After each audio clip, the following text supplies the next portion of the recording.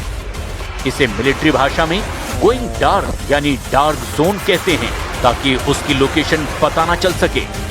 लेकिन ईरान भी जंग का जबरदस्त बाजीगर निकला है। इजरायली और अमेरिकी खुफिया रिपोर्ट्स के मुताबिक ईरान की मिसाइलें बेहद खौफनाक हैं।